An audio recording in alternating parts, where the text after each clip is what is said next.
Boo! Hello everyone, I'm Mr. Shivers, and welcome to episode 390, Star Trek Into Darkness.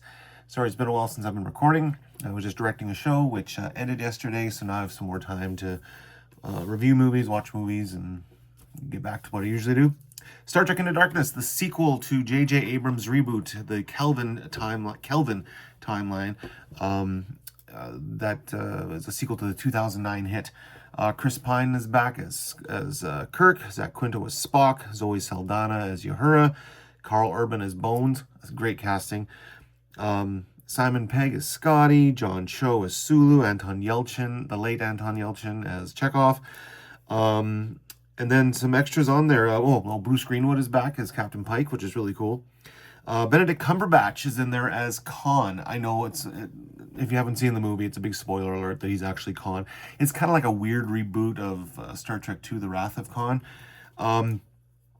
Peter Weller as Admiral Marcus.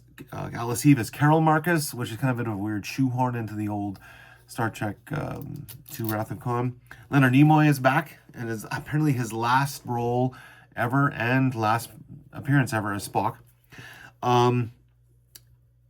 And while I did really like this one, I thought it was really good, I also have a slight bit of a problem because The Wrath of Khan is probably one of my favorite original Star Trek movies.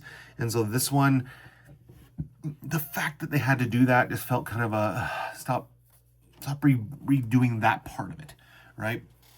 Benedict Cumberbatch is a great villain. He had such a good job. He was deliciously evil. He was egotistical. He was malevolent, and he was just a crazy villain.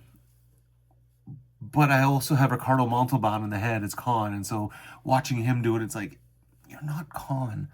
You could be a different version of something else. You could be a cool other extra villain that came in. But yeah, I mean, it's one of those things of he was a good Khan, but he's also not the Khan, right? He's not my Khan. Peter Weller as Admiral Marcus, I love Peter Weller, original RoboCop. Such a good villain. And I know the Carol Marcus from the second movie was kind of like an old love interest of Kirk's, and now this one is just kind of like shoehorned in here. And it's funny, people always criticize the fact that they felt that they exploited her a little bit when she was down in her underwear getting changed at one scene, and they're like, why did they have to show that? And apparently, if you look at interviews, Alice Eve was like, I looked smoking hot in my clothing, in my underwear there, and she worked hard to get that look, and she's very proud of it. So people can bitch and complain about the fact that she was in her underwear, and Alice Eve was like, I looked hot, go away.